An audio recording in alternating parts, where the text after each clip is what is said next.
Hey friend, welcome to the Self-Care Isn't Selfish podcast. I'm your host, Emily Nichols. I'm a self-care coach who is on a mission to help you get your body and mind fit through simple and sustainable self-care habits. And I get it. I'm a busy working boy mom who used to feel like a hot mess all the time until I found a solution, my own self-care routine. And friend, I want that for you too. Join us each week to hear attainable self-care tips for all areas of your life from my amazing guests or quickie episodes with me sharing my own experiences and professional wellness knowledge. After each episode, you'll leave with an action plan to start making self-care a priority in your life and get your body and mind fit. So grab a cup of coffee, glass of wine, or your favorite sparkling water, and let's do this. You're listening to episode 84 of the Self-Care Isn't Selfish podcast. Hey gang, welcome back to the show. I'm so glad you're here and I hope you're staying warm wherever you're at. It's been a little cold here in Indiana and I know January, February, sometimes into the beginning of March, it can be really a hard time. It's like gray out all the time and it's cold and you just want to cuddle up on the couch and not do a lot of things. So take a few breaks for your own mental health and do some self-care activities like finding a workout or doing a dance party in your kitchen, cuddling with your kids and watching a movie and being okay with setting aside your to-do list and so on. Just do what makes you happy and really to get you feeling your best during this really gray time in the season, right? Also, if you're looking to work out with me, you can sign up. The link is in my show notes to have a monthly subscription for my virtual workouts. It's super affordable and a great way for us to connect and work out together. Obviously, one of my favorite forms of self-care.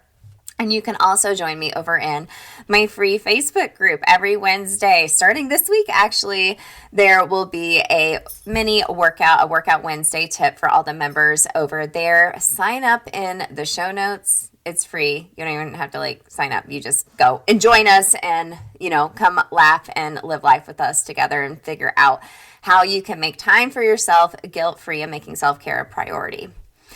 So we are in the month of February, and as you know, I used to work for the American Heart Association. February used to be the craziest, January into February especially, used to be the craziest time work-wise for me. Such a busy time, and I can't go without this month without talking to another heart mom because as you know, I've mentioned before on the show, my oldest son, Dylan, he's almost 13, almost a teenager now, was born with a congenital heart defect. And it really changed the whole, my whole life in a way as far as I see my faith, the way as I saw being a working mother, how I mother my kids now, in all honesty. And I really just like to shed light on it because I can't let go of that person that I was as an employee of the American Heart Association, but also just more importantly, as a heart mom.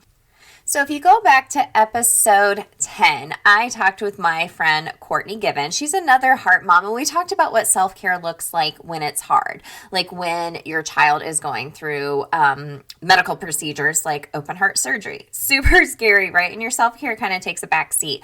And I wanted to revisit that again this year, and I probably will every February because being a heart mom or a mom to a medically complex child for that matter is a very special role that you play in your life.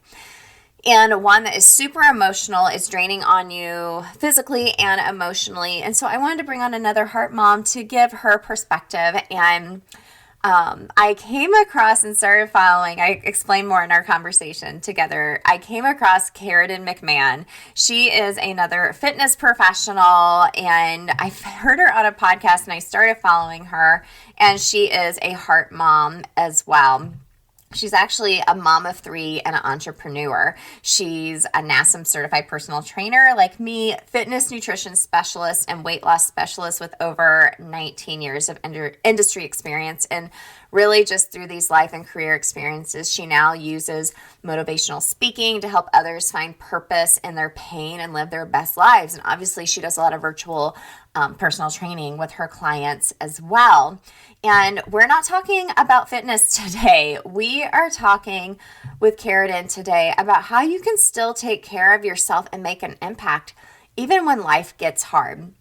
And this is something that I know a lot of coaches do coach on when we're working with personal training clients, because working out is so much more than the physical. It's the mental and emotional, and it's what's going on in your life. And Keridon shares her own personal experiences with us, some personal experience she's had throughout her life, in particular, her daughter being born with a congenital heart defect, and what self-care looked like for her back then and what it looks like now, which I think is such an important conversation. No matter if you have a child born with a heart issue or not, I think you're going to really relate to this episode. So let's get into our conversation with Keridon McMahon.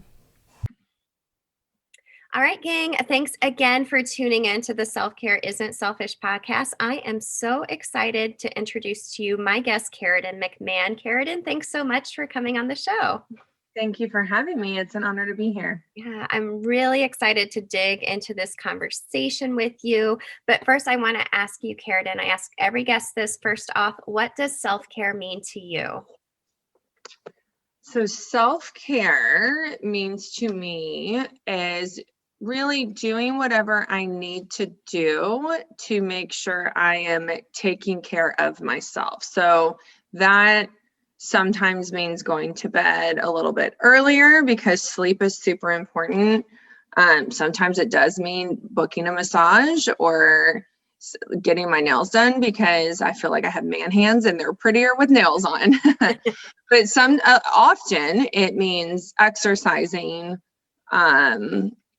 doing what I need to do to make sure this body that I am in is going to function at its best. Yeah. Well, it's simply taking care of yourself. And that looks different for every person. And even for every person, that looks different day by day, hour by hour. Absolutely. I completely agree with that. And some days my self-care means I need to go on a walk in the sunshine, and other days it means I literally need to lay down and take a nap. That's so good. So good.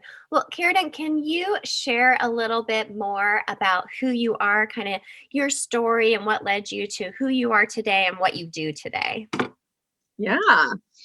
And there's lots of layers to that. So just let me know if we need to veer around different chapters. No worries. It's a loaded question. I'm like, how much time do we have? Not that it's all good because there's plenty of baggage too, but I am in my 19th year as a certified personal trainer. I actually graduated high school in 3 years and then did my bachelor's degree in 3 years. So that's why I'm on the younger end with having this long career. It kind of throws people off a little bit. But I feel very blessed that I've been able to do this now more than half my life, which means more than half my life I've been making money serving others. And I just feel incredibly fortunate for that. I've always had a fascination with the human body. So when I did go to college, I thought that meant I needed to be a doctor. I didn't even know personal training was a thing. I realized there was an exercise physiology department, and I was stoked because I love fitness. I had actually gotten Denise Austin's VHS tapes in high school and was doing workouts at home that way. I had never even had a gym membership. So I thought that was amazing that you could have a career in exercise, which kind of brought it all together for me. So it brought together my heart of serving people, but then also my love of the human body and just how it functions. And to this day, I do continuing education as often as I can, because I feel like what we're learning about the human body is always evolving.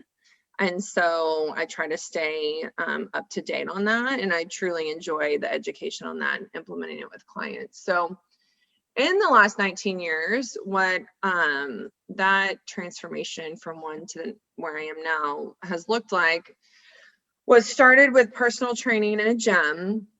And actually, really, I was working the front desk at one gym. I was teaching aerobics at another, and went to teach aerobics at a third one. when one of the managers there asked if I would be interested in personal training instead, and I didn't know what that was. And she basically explained it. It's like aerobics, like you're like the aerobics instructor or the group fitness instructor. However, it's in a one-on-one basis and you design the workout for just a person and not for a class. I'm like, heck yeah, man. How do I do that? So I got a quick certification then. I had since gotten much bigger and better ones, but just enough to like legally be able to work with people, and got started doing that. So I was in a gym, and like I said, working at 3 gyms at once. And then after I finished getting my degree, and I had trained and worked at front desk all throughout college at different locations, I came back to Houston, where I'm from, and I had my bachelor's at 20 years old. And so I came back here. I started training full time at that point, worked my way up through management, and decided rather than just training in a gym, I really wanted to train people in their homes. And I felt like that was a need because at fast forward, I got married. A year later, had a baby. A year later, got a divorce.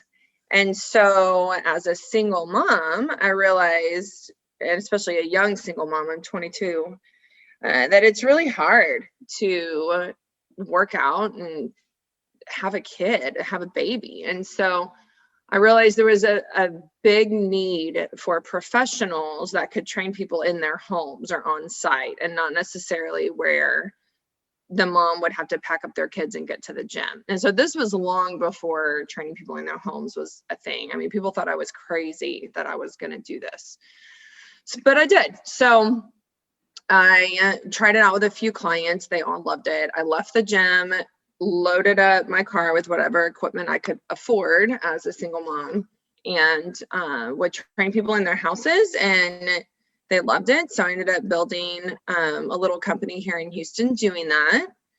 Fast forward from there, and I started online training. So remember, I started personal training before smartphones even existed. Like you had to like go home and get on your computer to check your email, like back in those days. Yep. So virtual training was like really not a thing. But as soon as video conferencing was out, so like Apple's FaceTime and Zoom, of course, all that. So I started that with a client because they moved and still wanted me as their trainer. And it used to be your client moves, then you lose the client. You just wish them well, and that's it. So I tried that out, and it was great. So I ended up making another business doing that, virtually training people. Fast forward to where we are now, and I would say 85% of my clients are online.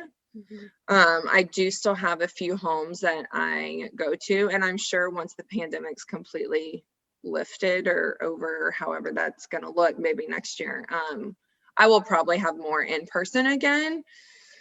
But it's been great to be able to offer online. And I mean, I've even worked with celebrities online, and people are a lot more open to that. Even some professional sports teams that have allowed me and some of my colleagues to do classes for them virtually. So that's where I'm at. I'm also a fitness nutrition specialist, so I do focus on nutrition as well. And I do think it's important that if a trainer is going to be helping a client with nutrition, they need to have some nutrition education under their belt. So my degree, I ended up getting in exercise physiology, and my minor is nutrition and dietetics. That's where the education comes in. And I had started as pre-med until I realized you could do exercise stuff for a living. So I switched over, and I actually thought I was going to end up being a physical therapist until I discovered personal training was a thing. And I never looked back. I was 18 years old, never looked back. That's awesome. That's awesome. You know, and you were kind of ahead of the times before everyone else had to hop on the virtual training train this past year. And right. You know, and transitioning to that, it's a whole new level. Yeah, it's just new. And so, you know, when I was doing that, at first people again thought I was crazy. What are you doing? Kind of like when I was doing home training instead of gym, you can't work out at home, you have to be in a gym. And then I was like, you can't train someone online, you have to be in person. And I think with the right mindset and a little creativity, you absolutely can do it. And when all this hit, I actually made a Facebook post just on my personal page that if there's any trainers that have never gone online, which by the way was most at the time, please reach out to me. I'd be happy to help you transition. I've been doing it for a long time and I'm happy to help. And that caught the attention of National Academy of Sports Medicine. I don't even know who still told someone there. I did their podcast. I ended up helping literally thousands of personal trainers. Did a video series for them to really get these personal trainers up and going virtually. And that's been really rewarding because I'm in this to help people and not necessarily just gather my own clientele to train. And so knowing that I am helping other trainers means I'm helping their clients. And so my impact is much greater. And that's kind of my word of the year right now is impact. I want to have a really strong impact in this community. And that means helping others who help others. Yeah. Well, you definitely have a servant's heart, like you said at the beginning, you've always been leading with serving others, and now you're able to do it in another capacity with helping trainers. And like you said, that in turn impacts their clients too. So that's amazing. That's amazing. Yeah, it's good. And I love how it came about. It just that like me just seeing if people needed help. Now, like fast forward, I definitely I was on the phone for hours and hours and hours with trainers. I can't do that all day, every day. So part of my business now is actually coaching trainers. Of course, I'll still do like quick 10-minute phone calls if someone has a question or something, but actually coaching some of these trainers in creating their businesses or pivoting their businesses and all that. And it's just been such a rewarding new avenue for my business. And it's just really great. Like that impact is strong and it helps me feel more fulfilled. Sure. Well, you're definitely making an impact. And that's how I came to hear of you, Keridon. I heard you on the NASM podcast and I started following you. And it's just funny how God kind of puts people in your own path. So I was like, yeah, I'm going to follow her and learn some virtual training stuff. And then I saw that you have a daughter that was born with a heart problem. And I have a son that was born with a heart problem as well. He's 12, almost 13. And like I said, God kind of puts people in your path like that sometimes without you even knowing it. And I just want to kind of bring that up because I'd like to hear a little bit more about how challenges and adversities like that in your life kind of change your perspective on your mindset and even taking care of yourself. Because even as a mom, when you're going through something like that, you're always putting your children first, especially if they have, medical needs during that time at a really scary time sometimes. But how can you continue to, put yourself first, overcoming challenges and adversity and being okay with how that changes as your life changes?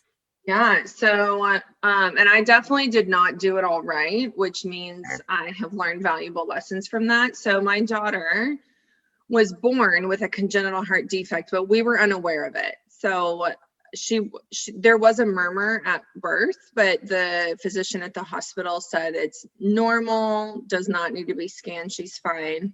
Her pediatrician her whole life had said that too. And when she was 3 years old, just a few months before she turned 4, she had an ear infection. I took her in. The nurse practitioner took her and listened to her because my daughter's pediatrician was unavailable. And the nurse practitioner hears this murmur and just starts getting Tegan, my daughter, in all these weird positions and asks me about this murmur. And I'm just like, what about it? Truthfully, I had even forgotten that she had that tiny murmur because it literally was like nothing and hadn't been mentioned to me since she was an infant. So, the nurse practitioner recommended we go get an ultrasound on her heart, just because she felt like the sound was a little off, but she wanted to leave it up to me as the mom. She didn't want to step on any toes with her, the pediatrician and everything. And I'm like, better safe than sorry. I actually almost lost my older daughter when she was 5. And luckily we had gotten her to the hospital in time when her intestines had collapsed. So that was a really scary emergency. And my mom gut just told me I needed to take her in. And so in this situation, it was like, oh, I'm definitely going to get it checked. So, and thank God. So we went in the next week because it wasn't like an emergency. And they do an ultrasound, and they start doing all these tests. And my husband didn't even go because he had like really important work meetings that day. And it wasn't supposed to be an important doctor's appointment, right? Like it was basically just supposed to be a peace of mind kind of thing. Mm-hmm. And we're in the middle of the ultrasound. My mom had come with me. She worked in my daughter's preschool and actually drove my daughter there after training some clients. So my mom was with me, and I just literally suddenly heard God speak to me. And truthfully, it's the only time that I can remember actually hearing God speak to me. Not that he doesn't speak to us in other ways, but I knew for a fact at that moment something was very, very wrong with my daughter. And I felt so at peace with it, which is incredibly bizarre. So I leaned over to my mom while they're testing my daughter, and I'm like, hey, something's really, really wrong with Tegan's heart, but God's got this. Like, it still gives me goosebumps. I got goosebumps. You just talking. Yeah. Because I was so at peace with it. It's like God was delivering the bad news for me. So I knew I had to tell my husband that he needed to get up there. Yeah. So I stepped out. I called him. I said, hey, I really think you need to get up here to the hospital, which was 45 minutes from his office, nowhere near. And no kidding, he said, I literally walked out of my meeting 10 minutes ago because I just felt like I needed to be there. So he gets there just in time. And they put Tegan through so many more tests. And he gets there just in time for the news of her heart was very defected. 2 of her valves were deformed. There were multiple holes in her heart, and she was going to need heart surgery. And my husband's crying. My mom's crying. I'm not, because I feel like God already told me the news, which is so bizarre. Now, let's know I broke down later, but at the time I felt very strong. Sometimes you don't even know how strong you are until it's your only choice. So I did, I was very strong over the next few months. The surgery was scheduled for July, and this was April. Her birthday was in June. So she turns 4. We get to the time of the surgery. And during all this, I was very strong, but truthfully, I let go of self-care. And this is where I really learned that I did not manage that time right for myself. So I researched the heck out of congenital heart defects and surgeries. I joined groups to figure out, I wanted to know anything. I mean, I wanted to be like a freaking heart surgeon by the moment I got up there. I wanted to know the ins and outs of everything. I had stopped working out because I didn't have time for it, because I still was training all of my clients, feeding my family. And then any spare moment where I would have taken care of myself, I spent researching. And then I spent volunteering within heart clinics and heart families. And I felt so out of control with what was going to happen to my daughter that I did what I could control within that realm, and I missed out on self-care. Hey gang, cutting in real quick to tell you about my favorite meal delivery service, Cooked. They are a Chicago-based meal delivery service, and let me tell you, my family is obsessed. So Cooked offers chef-crafted meals that are cooked simply with only the purest ingredients, and they have 3 different meal types. So they have signature whole food meals, plant-based vegetarian meals, and even better, Whole30 approved meals. They're an official Whole30 approved meal delivery service. And my husband's last round of his Whole30, this was a game changer. It made his Whole30 even easier, and me too, so I wasn't cooking on the meals. And the meals were delicious. We're still ordering them every week within our food freedom. So head over to eatcooked.us and you can use the code EmilyNichols15 to receive 15% off your first order, and then Emily Nichols 5 for every order after that to receive 5% off your meals. So go check out eatcooked.us and let me know your favorite cooked meal that you receive. You're gonna love it. And I nearly crashed and burned from it. And I gained a lot of weight, which made me feel terrible about myself, especially considering what I do for a living.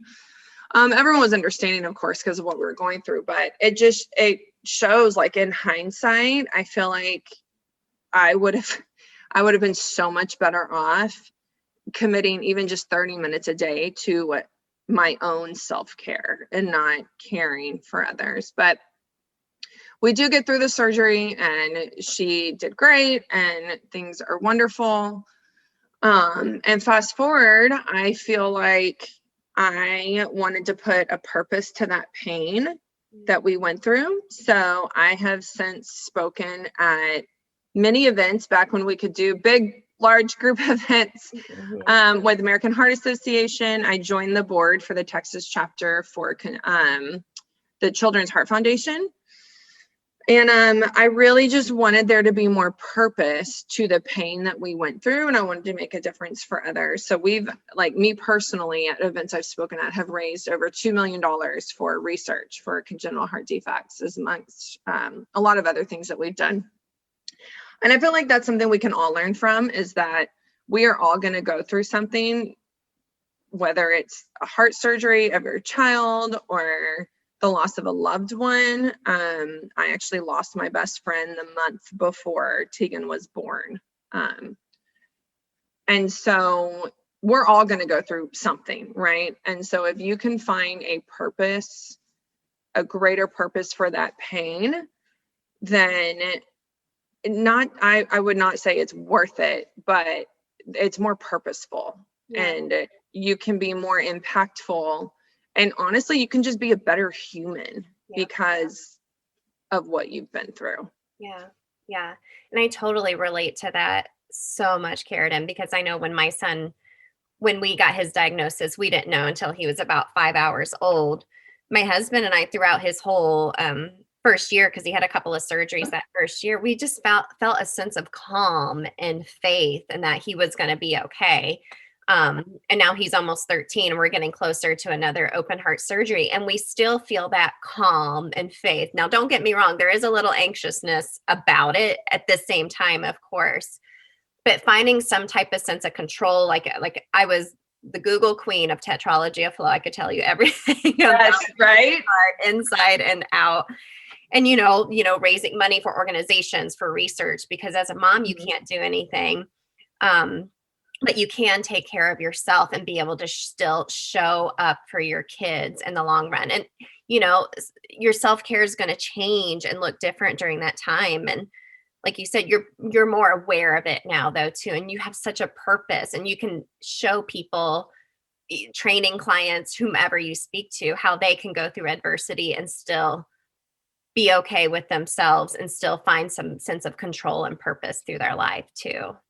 Absolutely. And within all that, one of the lessons I learned is how important sleep is, which I think sleep does not get enough credit for how important it is. But this is something that happened while we were there, and it's different now. So at the time at Texas Children's Hospital, which has the #1 heart center for children in the world. So we felt very lucky that we lived an hour from there. Right. However, in their cardiovascular ICU, there is nowhere for parents to sleep. So this was built like a really long time ago. And so that wasn't a thing. Now, just over the last, I think it came out at the end of 2019, actually, there's a new tower where parents can sleep with their kids.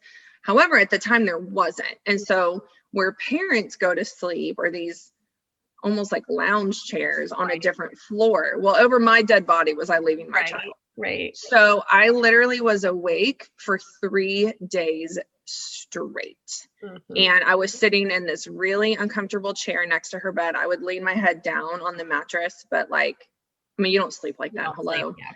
So I'm on day 3, literally like almost seeing things at this point. All my emotions are stretched thin. Things are not going perfectly, which why would they? I mean, your child just had open heart surgery, and I nearly lost it, like full mental breakdown, to a point that my husband ends up calling one of my friends who's a physician and is like, is there any way you can prescribe some sleep pills that I can like force on Keridon?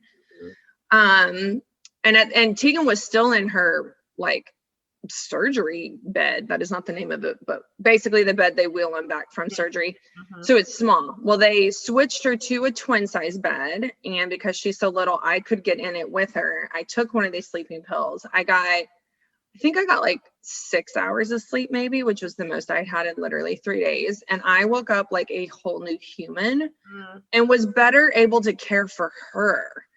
And I mean, if we don't care for ourselves, we can't care for others. And I am a very stubborn, headstrong, like I'm going to take care of my child no matter what, which I think I proved with 3 days awake. But you know what else I proved is I was losing it because I did not take care of myself.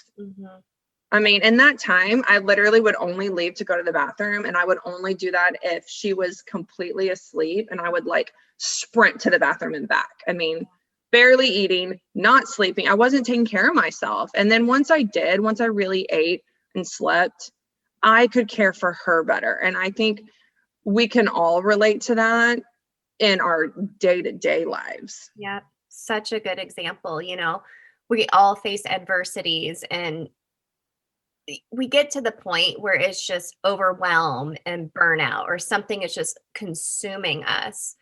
And just that small example of you just getting one restful night, I mean, I'm sure your mindset changed just within that time. Like, oh, you felt so much more clear. You felt so much more able to show up for your daughter. And that can apply towards, like you said, every day, any situation anyone's going through. You know, Absolutely. yeah. I mean, as we wrap up, what you have so much hope and purpose in your life. Like, what inspirational words would you leave for a listener who's listening today, where they're going through a very challenging time in their life? They're going through something just really freaking hard. This whole year has been really hard for a lot of people. What would you tell them to give them some type of hope or purpose to move forward and continue with what they're with their lives? Well, first, I will say is acknowledging that it sucks. Yeah. Because I think sometimes people are like, just focus on it'll get better and you'll be okay. And it's almost like a denial thing. Yeah. Yeah. Frankly, that situation may really freaking suck, and it's not fair. And I think you have to acknowledge that. Yes, acknowledging it is actually, I think, a really important thing. So like I had mentioned, my best friend died a month before Tegan was born. She was actually murdered.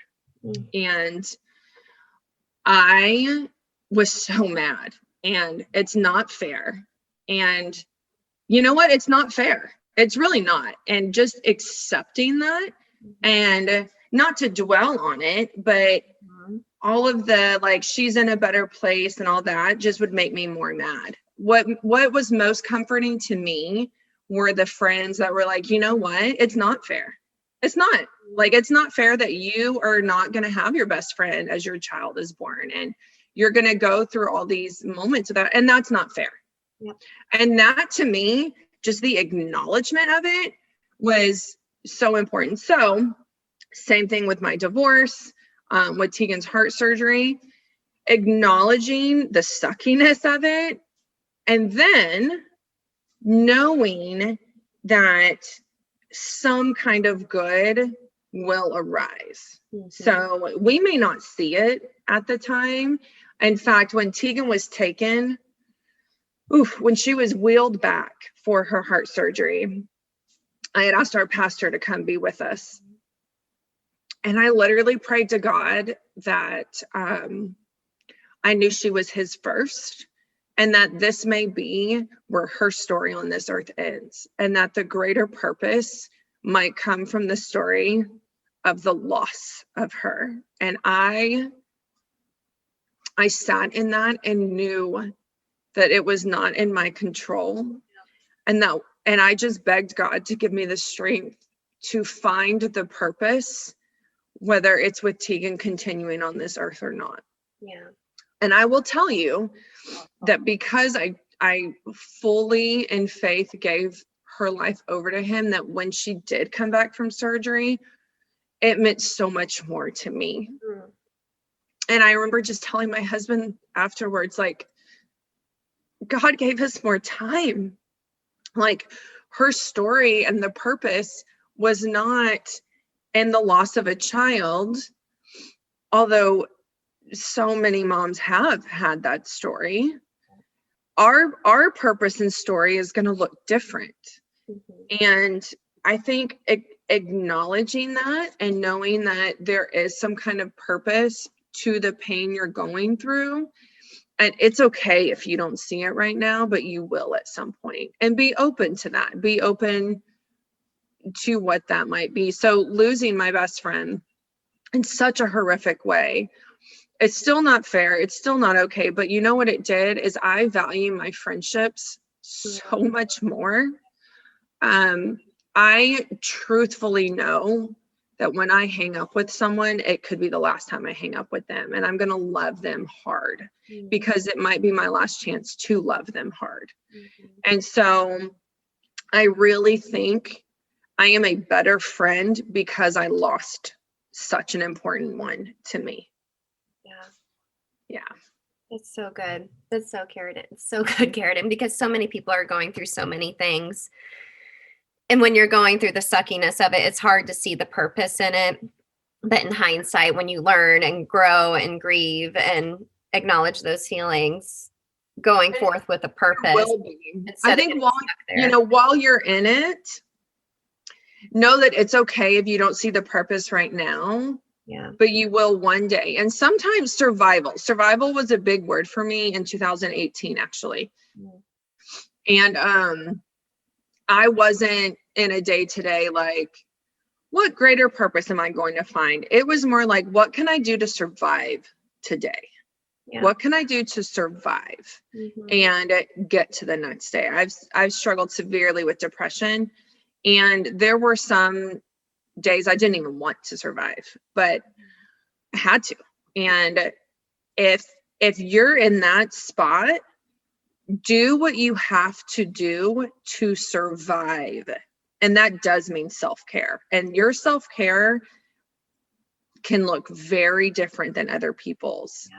It may mean reaching out to a therapist. It may mean taking a nap daily. I went through a point where I had to take a nap every single day because mentally I could not function in the afternoons. And as silly as that may sound, it helped me tremendously. Yeah. Yeah. So self-care is incredibly important when you are in that survival mode. Yeah. Yeah. It's hard to do though. It's hard. Oh, absolutely. It's very hard to do. And if you can find someone that you can turn to, and it doesn't even have to be one of your typically close friends. So I actually had a friend I turned to from my church that is not someone that we went out a lot or went to dinners or bunch, but it was a good fit for me to be able to text her and she could text me and just have almost like a Dear Diary outlet. I love that. Yeah. So if you can find someone that you trust in that regard, and if not, I mean, that is what counselors and therapists are there for. Sure. And there is no shame in reaching out to a counselor and therapist. In fact, I wish it was required that every human had like a mandatory counselor that they had to turn to. How helpful would that be? I mean, I feel like this world would be a better place if everyone just talked to somebody. Seriously. Just to get all that stuff out, like tremendous progress. That's for sure. Well, and it's like, if you think of it like you're carrying a really heavy tray And sometimes some of us only have 1 or 2 things on our tray. Mm. Other times we have 100. Uh-huh. And it would be a heck of a lot easier if someone could help us carry it. Mm. And sometimes that means they're going to put 1 or 2 fingers under the tray. Sometimes it means they're going to put both hands under the tray. But oftentimes you need help. And that is part of self-care, is being able to ask for help and get help when you need it. Yeah. No one is meant to do this alone. That's true. So true. And that's what we're trying to inspire people with the show and what we're talking about today. I mean, overcoming adversity and just living life with purpose. And you are absolutely doing that. And I know you're inspiring your clients and your followers to do just the same. So, Keridon, thank you so much for this conversation. And can you tell everyone where they can connect with you online and follow along? Of course. And thank you for having me. I'm grateful to be here. So my website is keridonfitness.com, and that's KeridonFitness.com. And the same handle on Instagram at Keridon Fitness. And I'm real active on Instagram. That's where you'll find me the most, but you can find more about me on my website too. Awesome. And I'll make sure to include a link to all that on the show notes as well, so everyone can easily get to you. So, Keridon, thanks so much for this conversation. I really, really appreciate you taking the time. Oh, I'm so glad to be here. Thanks for having me. You bet. Thank you so much, Keridon, for this conversation. I so enjoyed talking to you, and I so appreciate you just being so vulnerable and sharing your heart with us. I know a lot of mamas listening out there are going to really relate to what we talked about today. So, gang, make sure to go give Keridon a follow. You can find a link to all of her things, all of the sites, all of the socials in my show notes. Let's talk about my 3 biggest takeaways from this episode. Number 1, it's okay if you lose self-care for a time frame. I get it. You have a new baby. Your kiddo goes into the hospital. You have a change in your schedule, your job, for example. It's okay.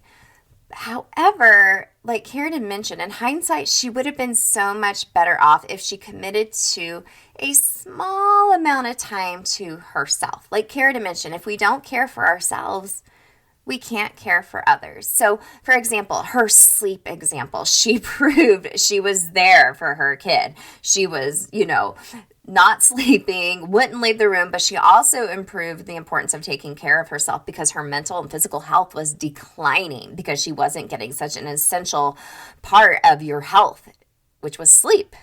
So thinking about tiny little things you can do as far as what self-care looks like for you when you're going through a hard time, it's still okay to take care of yourself. It's just going to look a little bit different. So find those little pockets of time where maybe you could go to bed a little bit earlier, have a break time where you turn off all technology. It could be as simple as just making a hot cup of tea and reading 5 pages of a book, even if it takes you 10 years to finish that book.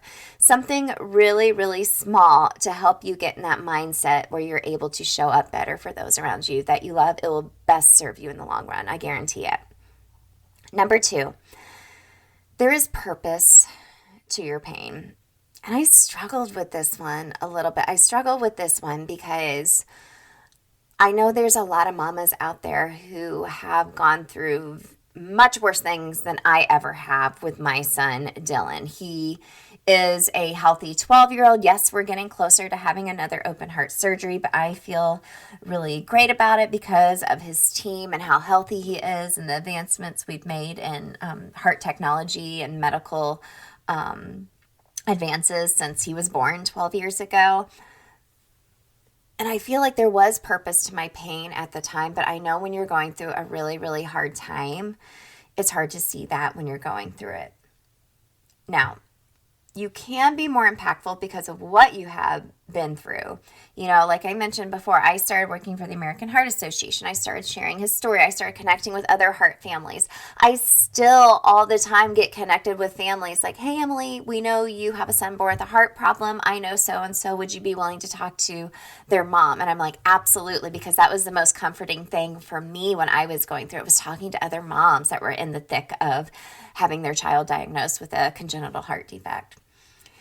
So like Keridon mentioned, acknowledge the suck. Acknowledge that it's super unfair, but just don't get stuck there. The purpose to your pain can actually be the impact, like I just mentioned. I was able to help others, serving others, and just being open to what that purpose could be. And you may not see that purpose to your pain right now. It's not going to be immediate. It might not even be next week, next month, 6 months, 1 year from now. But someday there may be a purpose to whatever pain you're going through right now. You can embrace the suck, and that is unfair. We don't want you to get stuck there, but have that in the back of your mind moving forward. And number 3, do what you can to survive. And that does mean self-care. And it's going to look very, very different. So I loved this analogy of the tray that Keridon gave us. So you're carrying this tray, you're trying to balance all the things. You're wobbly, maybe you're walking in really high heels too, just to make it on a tightrope, just to make the analogy even more out there, because sometimes that's how life feels, and especially if you're going through a hard time. But what self-care can look like during this time, like I mentioned, there's little things you can be doing, but one of the most important things you can be doing is to ask for help. Ask for someone to help you carry that tray, carry that burden. And like Keridon mentioned, it could be something really tiny where someone just kind of helps you balance the tray. Or it could be a lot where someone's going to take that tray and carry it for you. Asking for help, whether it be through your loved ones, friends, professional help like therapists and counselors, support groups for that matter, there is no shame in that. So when you're going through a hard time, let someone else help you balance or carry that tray. Asking for help is going to serve your mental and emotional health in the long run and open up more avenues for you to actually start making room for self-care without you feeling guilty about it because of whatever you're going through at the time. So I hope you take all of my takeaways today with a grain of salt. Happy Heart Month to all of the heart families out there. 1 in 110 children are born with a congenital heart defect. And there's over 30 different type of heart defects. All of them look completely different. Even the same ones have different complexities. But what I have learned from having a child with a congenital heart defect is they're the toughest people I know. And Dylan did help me get through to finding purpose to my pain and what he was born with. And there is purpose to his story as well, and what he is going to become and the person he already is now at just 12 years old. It's made him the person he is. It doesn't totally define him, but it's definitely up-leveled a lot of things about my son, and I'm really proud of him for that. So gang, make sure to give me a follow over on Instagram at EmilyNichols22. I have some very exciting announcements coming over the next few weeks. And like I mentioned at the beginning of the show, join my free Facebook group so we can connect over there a little bit further, get some free workouts and little mini workouts in there as well. And you can also sign up for my newsletters and linked in the show notes as well. The friends on my newsletter and free Facebook group, they are the first to know with upcoming fun things I'm offering, free stuff we're doing, and big changes coming to the show in the next few weeks. And I don't want you to miss out on that. So go to the show notes. All the things are there. And I'm sending you all lots of love and letting you know that it's okay if you're going through a hard time right now. But there can be purpose to your pain. It is okay to ask for help. And it is okay to take care of yourself too while you're trying to take care of everyone else when you're going through that hard time. Sending lots of love to you all. See you next week.